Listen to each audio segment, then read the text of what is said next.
even become a politician? That's the type of question you ask when you're either deep into politics or you're me at 2 a.m. Anyway, here's what I found. Summarily. Want to be a politician?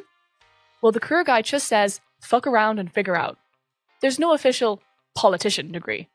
No training program, no corporate ladder, where you start as intern of democracy TM and slowly level up until you unlock minister mode. Yeah, absorb this information. Savor it. People who decide the destiny of your country, or bigger, can have the level of education of a monkey. A very charismatic and rich monkey. Also, the political path looks very different depending on where you are. Basically, every country runs its own version of the political playbook. So what's the secret formula to becoming a politician?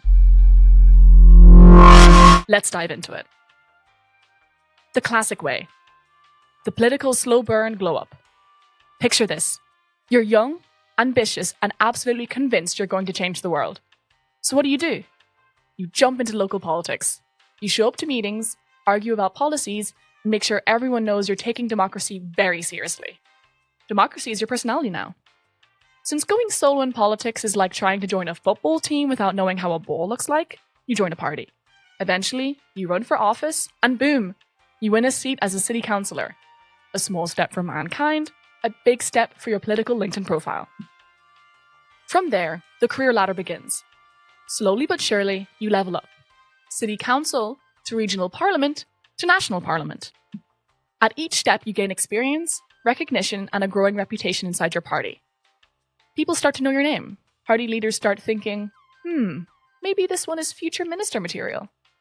After years of loyalty, networking, and carefully timed moves, you might run for federal office. If the political stars align, you could eventually become a minister. This is what many people call the classic route into politics.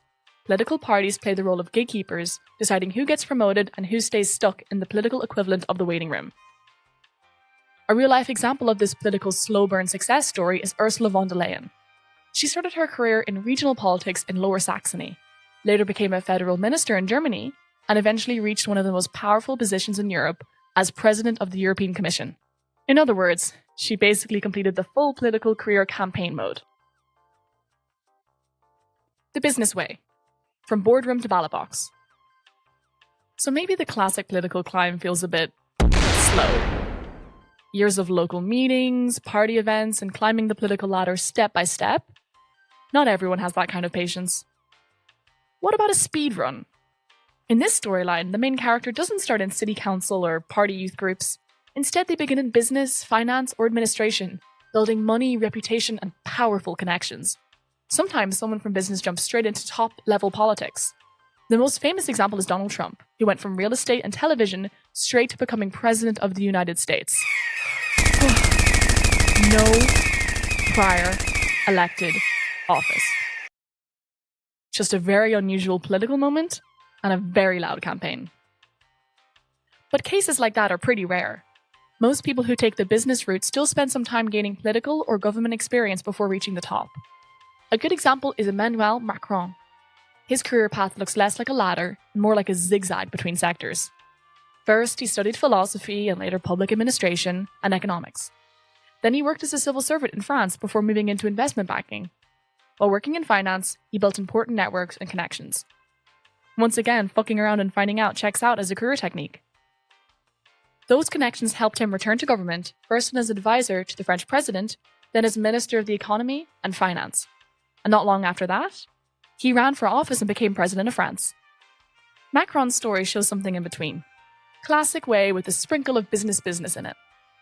So what does this tell us? Sometimes the road to political leadership doesn't start at City Hall. It starts in a corner office with a very expensive coffee machine. The unconventional way. From TV screen to presidential palace. Now for the plot twist into politics. The one nobody saw coming. Sometimes politicians don't come from city councils, party offices, or business boardrooms. Sometimes they come from places that make everyone go, wait, how did that person end up running a country? Let's take Volodymyr Zelensky as an example. Before politics, Zelensky studied law and economics, but instead of becoming a lawyer or economist, he chose a very different career path: entertainment.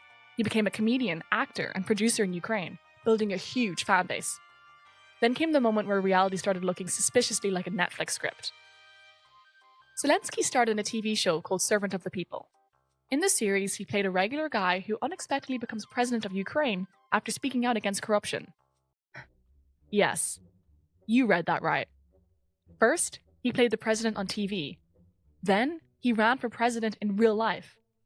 And somehow, it worked. In 2019, Zelensky ran for office, using his massive popularity and outsider image to connect with voters who were tired of traditional politicians. The result? He was elected the 6th president of Ukraine.